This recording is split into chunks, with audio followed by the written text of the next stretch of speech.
नमस्कार दोस्तों, welcome to the science age world.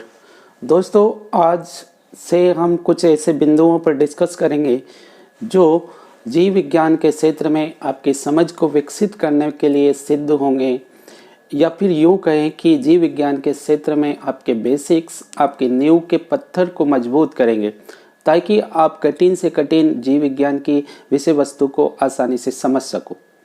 क्योंकि दोस्तों, अगर नींव कमज़ोर है तो आपका जो बड़ी बड़ी विषय वस्तु पर जो आपने सुंदर सा मकान बनाया है वो ढह जाएगा। तो हम यहाँ पर आपकी नींव को मजबूत करने के लिए जीव विज्ञान के बहुत आसान से सभी कॉन्सेप्ट्स को डिस्कस करेंगे। हमारी जो जीव विज्ञान की जो विषय वस्तु है उसके लिए मैंने ये सुना है कि लोग अक्सर कहते हैं कि जीव विज्ञान रटने की विषय वस्तु है। लेकिन दोस्तों, आप एक मिनट विचार कीजिए कि जो साइंस की मुख्य शाखाओं में से एक गिनी जाती है जीव विज्ञान या बायोलॉजी, और साइंस की तो प्रकृति ही यही है। परिभाषा ही क्या है साइंस की कि प्रकृति का क्रमबद्ध व प्रयोगों द्वारा सिद्ध ज्ञान क्या कहलाता है? विज्ञान कहलाता है। अगर जीव विज्ञान भी उसी का पार्ट है तो फिर रटने वाला विषय कैसे हो सकता है? ये तो हमको बहुत ज़्यादा समझने वाला विषय है जो हमारी समझ को बढ़ाता है, सजीवों की लिए हमारी समझ को विकसित करता है। हाँ, मैं मानता हूँ कि यहाँ पर जो शब्दावली हम यूज करते हैं, जो जीव विज्ञान की या फिर साइंस की जो शब्दावली है वो हमारी दैनिक बोलचाल से थोड़ी डिफरेंट है। उसका रीज़न ये है दोस्तों, क्योंकि यहाँ पर जो हम वर्ड्स यूज करते हैं, जो शब्द यहाँ पर उपयोग में लिए जाते हैं, वो दैनिक भाषा के शब्द नहीं है। वो प्राचीन यूनानी भाषा के शब्द है जिसमें दो लैंग्वेज सम्मिलित है, लैटिन और ग्रीक। पहली बात तो ये है दोस्तों कि ये जो दोनों लैंग्वेज है लैटिन और ग्रीक, ये दोनों आजकल ना तो यूनान में बोली जाती है ना ही किसी और देश में बोली जाती। ये दोनों आजकल सिर्फ मृत भाषा के रूप में विद्यमान है, जिनमें कोई नया परिवर्तन नहीं होता है। ठीक है, इनमें ना तो कोई शब्द आते हैं और ना ही कोई परिवर्तन होता है। इस तरह की लैंग्वेज को, जिनको दैनिक बोलचाल में भी उपयोग में नहीं लिया जाता, डेड लैंग्वेज या मृत भाषा कहते हैं। अब इन्हीं भाषाओं का उपयोग साइंस की टर्मिनोलॉजी में क्यों किया गया है, उसका रीजन यह है दोस्तों कि ये दोनों भाषाएं सुस्पष्ट और कम शब्दों में अपना अर्थ स्पष्ट करने के लिए जानी जाती। ठीक है, कम से कम शब्दों में जो चीज़ है, जो विषय वस्तु है, उसको स्पष्ट कर सकती है इनके शब्द। दूसरी बात यह है कि इनमें कोई नया चेंजेज भी नहीं आता। ठीक है, क्योंकि नए शब्द ही नहीं आएंगे तो नया चेंज कहाँ से आएगा? इसलिए और लगभग क्या है कि ये जो शब्द हैं ऐसे शब्द हैं जिनके दो दो अर्थ नहीं है। जैसे कि मान लो आप हिंदी के वर्ड्स को ले लो, कोई भी एक हिंदी का वर्ड है जैसे कि उत्तर। अब उत्तर से आप तीन अर्थ निकाल सकते हो या फिर उससे भी ज़्यादा निकाल सकते हो। तीन अर्थ जो मेरे नॉलेज में मैं आपको बता सकता हूँ कि उत्तर का मतलब एक तो आंसर होता है, किसी को जवाब देना। दूसरा, उत्तर का अर्थ एक दिशा से भी ले सकते हो आप। और उत्तर का समय जब अगर समय के साथ लगा दो, उत्तर को आप समय के आगे लगा दो, जैसे कि उत्तर काल, तो अंतिम समय के लिए भी आप इसका उपयोग कर सकते हो। ठीक है, बट यहाँ पर लैटिन या फिर ग्रीक लैंग्वेज में ऐसा नहीं होता, इसलिए यहाँ की जो शब्दावली है वो लैटिन या ग्रीक लैंग्वेज की बनी हुई है। ठीक है, हाँ, आपको थोड़ा दिक्कत समस्या का सामना तो करना ही पड़ेगा, क्योंकि टर्मिनोलॉजी से अगर जब तक आपकी दोस्ती नहीं होगी, जब तक आप इससे परिचित नहीं होंगे, तब तक आपको कठिन लगेगा। और जब टर्मिनोलॉजी को आप बिल्कुल अच्छे से समझ जाओगे तब आपको बहुत ही ईजी लगने वाला है ये विषय। ठीक है, और इसी आशा और उम्मीद के साथ हम साइंस की प्रकृति के साथ इस विषय में आगे बढ़ेंगे। और साइंस की जो प्रकृति है वो हमें तीन शब्दों का अर्थ बताने की कोशिश करती है, what, why and how. Science इन्हीं तीन शब्दों में समाहित होती है, क्या, क्यों और कैसे।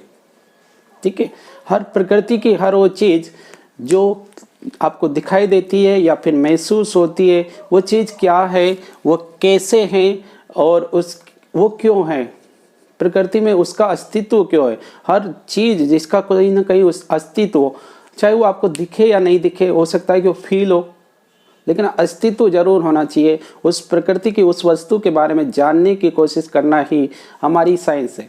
साइंस कोई सब्जेक्ट नहीं है, पहली बात तो मैं क्लियर कर देता हूँ, साइंस कोई सब्जेक्ट नहीं है। साइंस एक तरह का मानव थिंकिंग के बेस्ड, जितनी मानव की थिंकिंग काम करेगी उतना ही साइंस आगे अग्रसर होगा। देखिए दोस्तों, मानव की ही एक थिंकिंग की वजह से पहला विश्व का पहला वैज्ञानिक आविष्कार हुआ जिसे पहिए के नाम से जाना जाता है। और आज पहिए ने देख लो क्या क्या कर दिया है ना। पहिए से हमने एक हाई स्पीड कार्स, ट्रेन्स, इतनी बड़ी बड़ी चीजें बना ली। ठीक है, वैज्ञानिक सोच जो है क्रमबद्ध रूप से आगे बढ़ती है। जब तक पुरानी चीजें सही तरीके से व्यवस्थित तरीके से आपके माइंड में क्लियर नहीं होंगी, है ना, छोटा सा रूट जब तक क्लियर नहीं होगा तब तक आप आगे नहीं बढ़ सकते। आपको सबसे पहले ये समझना पड़ेगा कि पहिया कैसे कार्य करता है, अर्थात हर चीज में क्रमबद्धता यहाँ पर जरूरी होती। आपको सीक्वेंसली चलना पड़ेगा। जो आसान चीजें उनको छोड़कर डायरेक्ट आप क्या करते हो कि जो मेन चीज है, मेन विषय वस्तु है, उस पर पहुंच जाते हो और फिर आप अटक जाते हो। इससे पहले आप आपका बेस क्लियर करो और उसके बाद मेन विषय वस्तु पर जाओ तो आपको हर चीज आसान लगेगी। तो मेरा कोशिश इस लेक्चर सीरीज के माध्यम से यही रहेगी कि मैं आपके हर फंडामेंटल जो इश्यूज है आपके, या फिर हम बोले कि इस तरह की जो समस्याएं हैं जो आपके बेसिक से रिलेटेड है, तो उन्हीं को हम यहाँ पर सोल्व आउट करने की कोशिश करेंगे। ठीक है, तो इन 3 शब्दों में समाहित जो अर्थ है किसी भी विषय वस्तु को लेकर, वही साइंस हमको बताता है। ठीक है, अब साइंस की बात करें तो साइंस तो एक विस्तृत विज्ञान है। इसमें जो शाखाओं की बात करें तो अनेक शाखाएं हैं, लेकिन इसकी 3 मूल शाखाएं। मूल का मतलब होता है जो मेन है, बाकी अनेक ऐसे तो बोला जाए तो अनेक शाखाएं होती है साइंस की। 3 मूल शाखाओं में बात करें तो ये तीनों मूल शाखाएं प्राकृतिक विज्ञान के अंतर्गत आती है। ठीक है, वैसे तो सामाजिक विज्ञान को भी आप साइंस का ही पार्ट मान सकते हो, क्योंकि वहाँ भी क्रमबद्धता होना जरूरी है और प्रयोगों द्वारा लगभग सिद्ध ही होता है वहाँ पे भी हर ज्ञान। अब देखो भाई, हम प्राकृतिक विज्ञान की 3 मूल शाखाओं की बात करें तो सबसे पहले हम बात करेंगे भौतिक विज्ञान की, जिसको आप फिजिक्स बोलते हो। दूसरे नंबर पर हम बात करेंगे रसायन विज्ञान की, जिसको आप केमिस्ट्री बोलते हो। और तीसरे नंबर पे हम बात करेंगे जीव विज्ञान की, जिसको आप बायोलॉजी बोलते हो। ठीक है, तो हम आज से उसी बायोलॉजी सब्जेक्ट की शुरुआत कर रहे हैं। जो बायोलॉजी शब्द हैं, अगर इस बायोलॉजी शब्द की बात करें तो ये शब्द क्या है, इसको हिंदी में क्या कहते हैं, तो आपको पता होना चाहिए। इसी शब्द को हिंदी में हम क्या कहते हैं, जीव विज्ञान कहते हैं। आप में से अधिकांश लोगों को ये पता होगा कि ये तो कॉमन सेंस है ना, लेकिन इसी शब्द से बहुत सी बार क्वेश्चन बन जाता है और हम उसको गलत कराते हैं।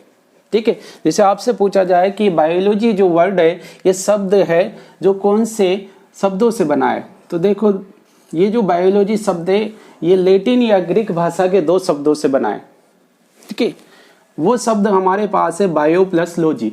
नहीं दोस्तों, वो बिल्कुल गलत है। ये जो 2 शब्द हैं ये बायो प्लस लॉजी नहीं होकर बायोज प्लस लोगोस हैं। जो लैटिन शब्द है वो कौन से हमारे पास में, बायोस प्लस लोगोस। मैं लिख देता हूँ यहाँ पर, ये लैटिन या फिर कुछ बुक्स इनको ग्रीक भी कहते हैं। वैसे तो ये दोनों लैंग्वेज अलग अलग है, मैं फिर से स्पेसिफाई करने की कोशिश कर रहा हूँ, दोनों लैंग्वेज अलग अलग है, लेकिन इनमें काफ़ी ज़्यादा समानता है। जैसे संस्कृत और इसकी जो और भी लैंग्वेज हो सकती है संस्कृत से समानता दर्शाने वाली, जैसे कि हम बात करें कि हमारी हिंदी भी लगभग समान ही है ना, लेकिन हिंदी तो आजकल दैनिक बोलचाल में उपयोग में ली जाती है, संस्कृत नहीं ली जाती। इसका मतलब ये नहीं है कि संस्कृत मृत हो गई। संस्कृत के अभी भी कुछ ग्रंथ चलते, पढ़ते लिखते हैं हम उसको। जो विवाह कार्यक्रम होते हैं या फिर हमारे जो भी धार्मिक कार्यक्रम होते हैं हिंदू धर्म से रिलेटेड, उसमें संस्कृत उपयोग में ली जाती। लैटिन या ग्रीक शब्द है। अब देखो दोस्तों, ये जो लैटिन या ग्रीक शब्द है, अगर इनका अंग्रेजी में मीन देखा जाए तो इसका, इन दोनों शब्दों का मीन होता है, बायो का अर्थ होता है बायो, बायोज का अर्थ क्या है, बायो, और लोगोस का अर्थ है लॉजी। जो बायो शब्द है, इस बायो शब्द का अर्थ होता है अंग्रेजी में लिविंग ऑर्गेनिज्म। क्या होता है इसका अर्थ? Living organism. और जो लॉजी शब्द है इसका अर्थ होता है टू स्टडी।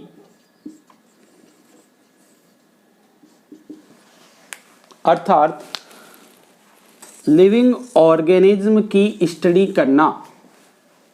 ठीक है, लिविंग ऑर्गेनिज्म की स्टडी करना। अगर हिंदी में बात करें, इतनी सी अंग्रेजी तो तुम्हें आ ही जानी चाहिए और आ ही जाएगी धीरे धीरे, है ना, कोशिश करोगे। देखो, लिविंग ऑर्गेनिज्म का मतलब होता है सजीव, और टू स्टडी का मतलब होता है अध्ययन करना, मतलब किसी भी चीज के बारे में जानना, वही होता है टू स्टडी। या फिर आप इसी को कह सकते हो लॉजी।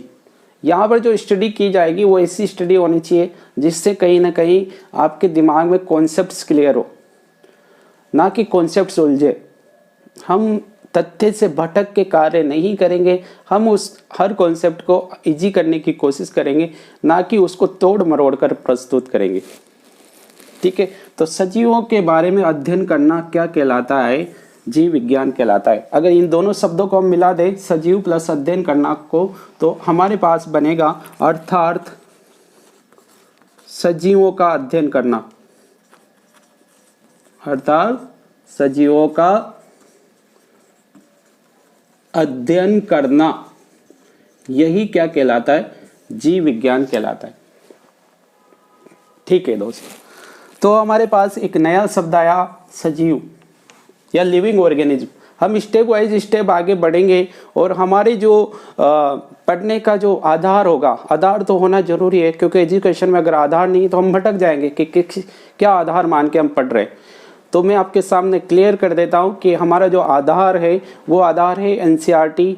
एनसीईआरटी जो सीबीएसई की 11th-12th की जो बायोलॉजी की बुक्स है, उन्हीं के इर्द गिर्द हम चलेंगे। और ये जो कोर्स है आपका JET, ICR, NEET as well as जितने भी कॉम्पिटिटिव एग्जाम जिनमें बायोलॉजी सब्जेक्ट से कुछ ना कुछ क्वेश्चन पूछे जाते हैं, उन सब के लिए ज़रूरी है।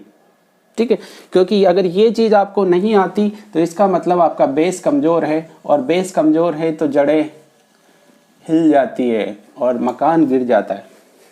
ठीक, तो हमारे पास जो नया शब्द आया है हम उसको समझने की कोशिश करते हैं, और जो नया शब्द है वो है सजीव, लिविंग ऑर्गेनिज्म।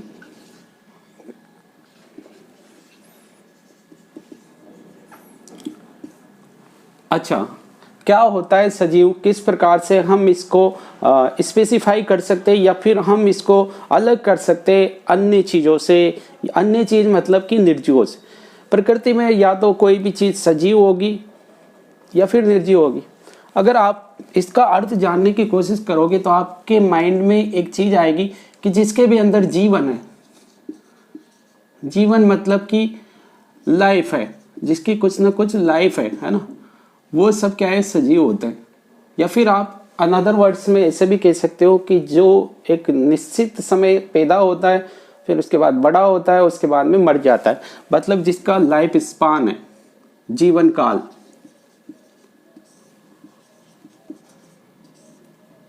लाइफ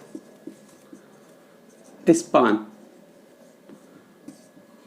बट आप ये सोचो कि प्रकृति की हर वस्तु का जीवन काल होता है। हर वस्तु एक समय आएगा ऐसा जिस समय वो क्षीण होकर नष्ट हो जाएगी। तो सजीव हो या निर्जीव हो, सभी वस्तुओं का जीवन काल होता है, सभी वस्तुओं का लाइफ स्पान होता है। ठीक है, हाँ एक चीज़ ज़रूर है कि एक वर्ड आता है इससे मिलता जुलता, जिसको हम कहते हैं जीवन चक्र। वो सिर्फ सजीवों के लिए परिभाषित किया जाता है। क्या होता है डिफरेंस जीवन चक्र में और जीवन काल में, ये हम आगे डिस्कस करेंगे। ठीक है, अब देखो भाई, सजीवों को किस प्रकार से अलग करें। तो सजीवों को निर्जीवों से अलग करने के लिए हम कुछ लक्षणों की बात करेंगे, जिन्हें आप क्या बोलोगे? मूलभूत लक्षण। और ये मूलभूत लक्षण किसके हैं? सजीवों के। सजीवों के मूलभूत लक्षणों की बात करेंगे जो केवल सजीवों के पास पाए जाएंगे। लक्षण को हम बोलते हैं करेक्टर्स, और करेक्टर्स हमारे अच्छे होने चाहिए। मनुष्य की बात कर रहे हैं। करेक्टर्स वो चीज़ होती है जो हमको प्रदर्शित करती है, हमारे साथ साथ हमारे माता पिता के गुणों को, है ना, हमारे गुरुजन्स को, उनको, उनकी शिक्षा को, हर हमारे समाज को, सबको रिप्रेजेंट करती है। तो हमारे लक्षण काफ़ी अच्छे होने चाहिए, क्योंकि वही चीज़ें हमको प्रदर्शित करती।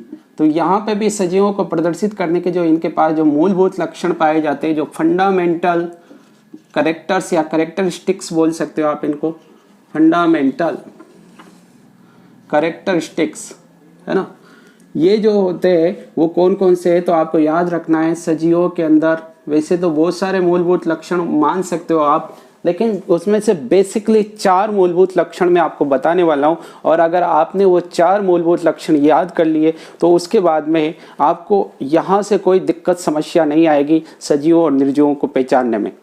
ठीक है, इसी उम्मीद के साथ मैं आपको बता रहा हूं कि यहाँ पर जो मूलभूत लक्षण है उनमें सबसे पहला है वृद्धि। सभी सजीव अपने जीवन काल में कहीं ना कहीं वृद्धि दर्शाते हैं। ठीक है, मैंने शब्द यूज किया कि सभी सजीव अपने जीवन काल में क्या दर्शाते हैं, वृद्धि, जिसको आप ग्रोथ कहते हो, ग्रोथ।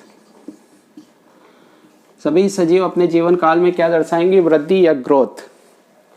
ठीक है, मतलब कि जो सजीव पैदा हुआ है या निर्मित हुआ है, पहले वो थोड़ा बड़ा होगा और उसके बाद में वो क्या होगा, वयस्क अवस्था में पहुंच जाएगा, और उसके बाद में वो धीरे धीरे से कमजोर होता हुआ अंत में क्या हो जाएगा, उसकी डेथ हो जाएगी, वो मर जाएगा, है ना।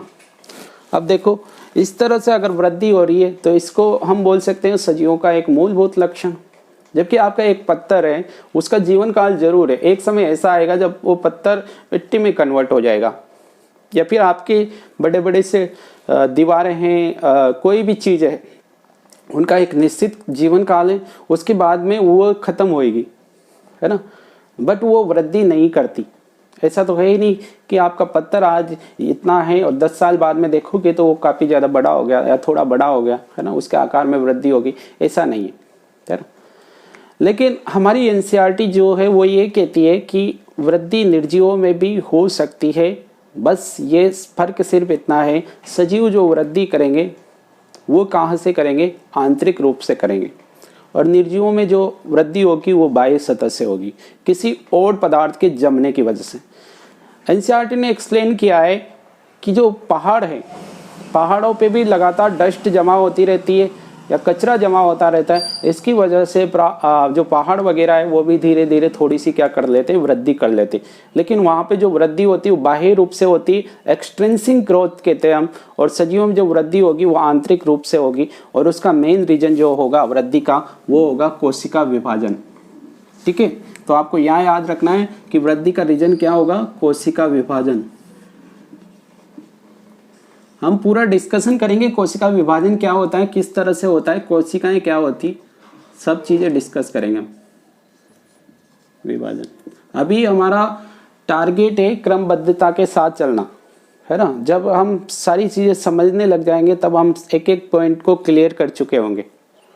ठीक है, उसके बाद अगला जो मूलभूत लक्षण है सजीवों का वो है हमारे पास में जनन।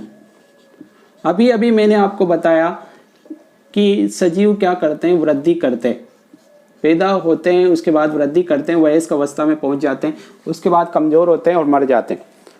तो सजीवों को ऐसा लगता है कि हम मर जाएंगे तो हमारे बाद में हमारी जैसी जाति का क्या होगा, मतलब कि हमारी जाति का क्या होगा, हम ही वो लोग हैं जो हमारी जाति को बचा के रख सकते। और इसी भावना के साथ प्रत्येक सजीव अपने पीछे एक अपने जैसी कॉपी छोड़ के जाता है। कॉपी का मतलब अपने जैसी गुणों में, समान गुणों में जो संतति है वो बना के जाता है, और इसी प्रक्रिया को हम क्या कहते हैं, जनन। सजीवों का वो मूलभूत लक्षण जिसके द्वारा वो अपनी जाति के अस्तित्व को बनाए रखने के लिए, ताकि उसकी मृत्यु के बाद कोई न कोई पृथ्वी पर रहे, अपनी जाति के अस्तित्व को बनाए रखने के लिए क्या करता है, प्रत्येक सजीव जनन करता है। ठीक है, और अपने द्वारा संचित ऊर्जा का अधिकतम भाग भी वो इसी में खत्म कर देता है या फिर समाप्त कर देता है। जनन आप जानते हो, इसके बारे में काफ़ी डिटेल में हम आगे डिस्कस करेंगे कि किस किस तरह से सजीव जनन करते हैं। कुछ अपवाद भी हम यहाँ पर डिस्कस करेंगे कि कुछ अपवाद हैं जो कि जनन नहीं करते, लेकिन फिर भी हम उनको सजीवों के साथ रखेंगे उसका रीज़न भी मैं आपको बताऊंगा कि क्यों रखेंगे, है ना। लेकिन आपको बेसिकली मानना है कि जनन सजीवों का मूलभूत लक्षण है। सभी सजीव किसी न किसी तरीके से जनन करते हैं और अपने समान गुणों में अपने समान संतति उत्पन्न करते हैं, ठीक है। गाय अपने समान गाय का बच्चा उत्पन्न करती है, नीम का पेड़ से जो बीज बनते हैं उससे नीम ही उगती है, उसी तरह से मनुष्य के बच्चे को ही जन्म देता है। उसके बाद में ये दो तो हो गए मूलभूत लक्षण, और उसके बाद तीसरा मूलभूत लक्षण हम बात करें तो यहां पर होता है उपापचय क्रियाएं। उपापचय क्रियाओं को हम बोलते हैं मेटाबॉलिक रिएक्शंस। सभी सजीव अपने जीवन को कंटिन्यू करने के लिए कुछ विशेष प्रकार की क्रियाएं संपन्न करते हैं जिनको हम कहते हैं उपापचय क्रियाएं, जैसे कि श्वसन, उत्सर्जन, पाचन, है ना, परिसंचरण। ये सारी जो भी क्रियाएं मैंने आपके सामने बोली ये उपापचय क्रियाएं। श्वसन, पाचन, उत्सर्जन, है ना, परिसंचरण, ये सिर्फ सजीवों में ही होता है। ऐसा नहीं है कि आपका पत्थर भी श्वसन कर रहा हो, या ये जो टेबल है, कुर्सी है, या मार्कर है, पेन है, कॉपी है, ये श्वसन कर रही हो, ये श्वसन नहीं करती। श्वसन सिर्फ सजीव करते हैं और सभी सजीवों का मूलभूत लक्षण होते हैं। तो ये उपापचय क्रियाएं जो दो प्रकार की होती है, अपचय और उपचय, एनाबॉलिक और केटाबॉलिक, हम इनके बारे में बाद में डिस्कस करेंगे कि क्या होती। लेकिन आपको ये जरूर याद रखना है कि सभी सजीवों में उपापचय क्रियाएं पाई जाती, ठीक। तीसरे मूलभूत लक्षण के बाद चौथे मूलभूत लक्षण की बात करेंगे, जिसको हम बोलेंगे वातावरण के प्रति क्रियाशीलता, या फिर हम इसको ऐसे बोल सकते हैं कि वातावरण में जो भी परिवर्तन होते हैं उसके प्रति सजीव क्या दर्शाते हैं, क्रियाशीलता दर्शाते हैं। मतलब कि कहीं ना कहीं वातावरण के जो परिवर्तन होते हैं उनको लेकर वो क्या करते हैं, अपने आप को चेंज करते हैं। जैसे मान लो कि हमारे को कोई पिन चुभ होता है तो हम क्या करते हैं, हमारा हैंड वहाँ से रिमूव करते हैं, या फिर कुछ ना कुछ प्रतिक्रिया दर्शाते हैं, हैंड को हिलाते हैं। हम सो रहे हैं तो कोई हमारे पास आके थोड़ा थोड़ा इस तरह कुछ भी स्पर्श करता है, टच करता है, तो हम कुछ ना कुछ मूवमेंट उसके लिए शो करते हैं। यहाँ तक कि प्लांट भी इस तरह का मूवमेंट शो करते हैं। अब वो बेचारे चल फिर नहीं सकते, ऐसे एक जगह से दूसरी जगह तो जा नहीं सकते, उनकी मजबूरी है ना, क्योंकि उनके पास हाथ पैर जैसी कोई चीज़ नहीं है, वो गमन नहीं दर्शा सकते। तो अनदर तरीके से क्या दर्शाते हैं, वो क्रियाशीलता दर्शाते हैं। तो आपको इस बात पर बिल्कुल ध्यान देना चाहिए कि सभी सजीव वातावरण के जो भी परिवर्तन होते हैं उनके प्रति क्रियाशीलता दर्शाते हैं। हम इसको ऐसे मान सकते हैं कि एक पेड़ है ना, जो जैसे कि बहुत तेज़ धूप या हवा है, गर्मी का मौसम आ गया, पतझड़ का मौसम, तो उस समय अपनी पत्तियों को सूखा देगा और गिरने लग जाएगी पत्तियां। यही तो क्या है, वातावरण के प्रति क्रियाशीलता है। जो भी परिवर्तन हो रहे हैं उनके प्रति क्या है, क्रियाशीलता। और जैसे ही ऐसा मौसम आता है जिसमें पत्तियां वापस से नई पत्तियों का जन्म हो जाता है, पेड़ खिल जाता है, हरे हरे हो जाते हैं, बसंत का मौसम आ जाता है। तो ये सारी चीज़ें हमने डिस्कस की। उसके बाद अगर हम आगे बढ़े तो हमारे पास एक पॉइंट आता है कि सजीव आखिर कितने प्रकार के, सजीव कितने प्रकार के होते हैं। प्रकारों की बात करें अगर हम सजीवों के प्रकार,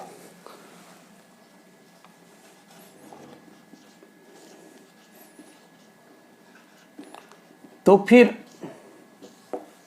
जब भी इस तरह का कोई क्वेश्चन आता है कि इसके प्रकार बताओ, ये कितने प्रकार का होता है ना, कोई भी चीज़ हो सकती है, तो आपके पास आधार होना चाहिए कि किसके आधार पर बताएं। सजीव तो अलग अलग प्रकार के होते हैं, किसके आधार पर बताएं, है ना। तो आप आधार पूछना बहुत ज़रूरी चीज़ है। वो क्वेश्चन में ये भी बताएंगे आपको एग्जामिनर कि इसके आधार पर सजीवों के प्रकार बताइए। तो हम यहाँ पर कुछ आधारों को लेकर डिस्कस करेंगे। जैसे कि हम बात करें सबसे पहले कि सजीवों को हम देखने के आधार पर या उनकी साइज के आकार के आधार पर सजीवों की बात कर लेंगे। उसके बाद हम सजीवों की बात करेंगे कोशिकाओं की संख्या के आधार पर, कोशिकाओं की संख्या। दूसरा आधार क्या होगा हमारे पास में, कोशिकाओं की संख्या। ये आधारों की बात कर रहे हैं हम, ठीक है। ये पहला आधार हो गया, दूसरा आधार हो गया, है ना। कुछ ना कुछ आधार होंगे ना कि किसके आधार पर हम सजीवों को बांट रहे हैं। आकार के आधार पर, कोशिकाओं की संख्या के आधार पर, या फिर आप बोल दो कि पोषण के आधार पर, या फिर आप ये भी बोल सकते हो कि सजीवों का आधार जो है बांटने का वो हो गया कोशिकाओं की प्रकृति, है ना, कोशिकाओं के प्रकार।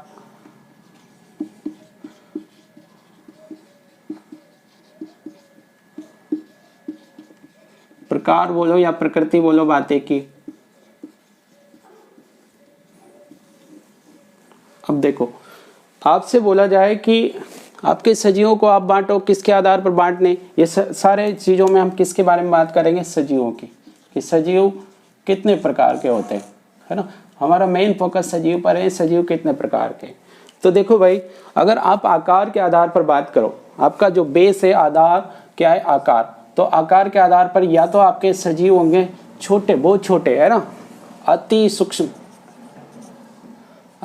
होंगे, बहुत छोटे होंगे, है ना, और या होंगे बड़े, जिनको आप, अब ये अति सूक्ष्म और बड़े किसके आधार पर है, तो देखो भाई, एक रेंज की बात करें हम तो अति सूक्ष्म सजीव वो होते हैं जो आपको नेकेड आइज से नहीं दिखेंगे, जिनको देखने के लिए आपको किसकी जरूरत पड़ेगी, सूक्ष्मदर्शी की जरूरत पड़ेगी, है ना। तो इनको सूक्ष्मदर्शी भी बोल सकते हो आप, सूक्ष्मदर्शी है, या आप माइक्रोस्कोपिक बोल सकते हो इनको, माइक्रोस्कोपिक। दूसरे वाले सजीव होते हैं जो आपको नेकेड आइज से दिख जाते हैं इजीली, जैसे मनुष्य वगैरह सब, है ना। यहाँ पर जीवाणु वगैरह आएंगे तो हम आगे और ज़्यादा डिस्कस करेंगे हम इसको, है ना, कि किस तरह के होते हैं। इधर बात कर लेते हैं हम कि आपके सजीव जो बड़े होंगे वो नेकेड आइज से दिख जाएंगे, जिनको आप मैक्रोस्कोपिक बोलोगे, मैक्रोस्कोपिक। आज हम इनके नाम देख लेते हैं और नेक्स्ट टाइम पे हम इनको क्या है थोड़ा डिटेल में और लेके डिस्कस करेंगे, क्योंकि ये हमारी जो बेस है उसको मजबूत करने में लिए हमारे लिए बहुत योगदान देंगे। उसके बाद कोशिकाओं की संख्या के आधार पर आज हम देखेंगे कि कितने प्रकार के होते हैं। तो या तो सजीव एक कोशिका से बना होगा, जिसको हम बोलेंगे एक कोशिकीय सजीव, पूरा सजीव ही एक कोशिका ही होगा, है ना, एक कोशिकीय। ऐसे सजीवों को हम बोलेंगे अंग्रेजी में यूनिसेल्यूलर। या फिर आपका सजीव जो होगा बहुत सारी कोशिकाओं से बना होगा, दो या दो से अधिक, कितनी भी हो सकती है, तो ऐसे सजीवों को हम बोलेंगे बहुकोशिकीय सजीव। लाखों करोड़ों अरबों तक हो सकती है बहुकोशिकीय सजीव, इनको कहेंगे हम अंग्रेजी में मल्टी सेल्यूलर। उसके बाद तीसरा जो आधार होगा हमारा, और भी आधार बताएंगे हम, चार के अलावा और भी आधार होते हैं सजीवों को बांटने के लिए, ये चार तो मुख्य है इसे, नेक्स्ट टाइम पे और की भी बात करेंगे। तो जैसे पोषण की बात करें तो पोषण के आधार पर सजीव दो प्रकार के, एक तो स्वपोषी जो अपना भोजन खुद बना लेते हैं, है ना, किस तरह से बनाते हैं ये सारी चीज़ें भी हम नेक्स्ट टाइम पे डिस्कस करेंगे। स्वपोषी को हम ऑटोट्रोप बोलते हैं, ऑटोट्रोप, जैसे कि आपके ग्रीन प्लांट्स है, या फिर फोटोसिंथेटिक बैक्टीरियाज है, या फिर हम बात करें कि नील अरिस्य वाले, ये सब स्वपोषी होते हैं। और एक होते हैं विषमपोषी, विषमपोषी, जो विषमपोषी होते हैं इन्हीं को हम क्या बोलते हैं, इन्हीं को हम हेट्रोट्रोप बोलते हैं। ये हेट्रोट्रोप भी तीन प्रकार के होते हैं, नेक्स्ट टाइम पे हम समझेंगे इसको भी, है ना। उसके बाद में अगर हम बात करें कोशिकाओं के प्रकार के आधार पर, तो सबसे पहली बात तो आपकी कोशिकाएं जनरली दो प्रकार की होती है, ठीक है, एक तो प्रोकैरियोटिक कोशिका और एक यूकैरियोटिक कोशिका। तो उसके आधार पर हमने सजीवों को भी दो भागों में बांट दिया। ऐसे सजीव जो प्रोकैरियोटिक कोशिकाओं के बने होते हैं वो प्रोकैरियोटिक सजीव हो गए, और जो यूकैरियोटिक कोशिकाओं के बने होते हैं उनको यूकैरियोटिक सजीव कहते हैं, ठीक है। तो कोशिकाओं के प्रकार के आधार पर सजीव कितने प्रकार के, दो प्रकार के, प्रोकैरियोटिक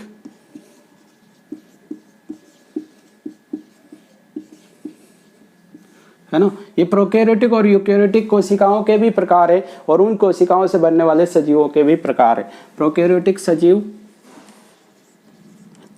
और दूसरे यूकैरियोटिक।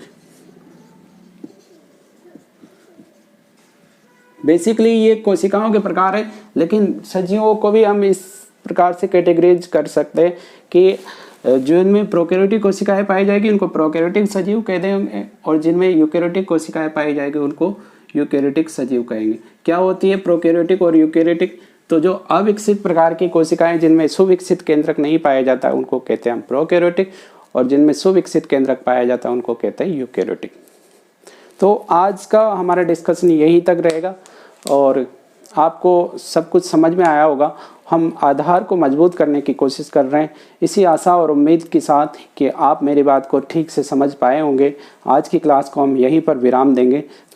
मिलते हैं नेक्स्ट टर्न पे नेक्स्ट कॉन्सेप्ट के साथ। Thank you so much.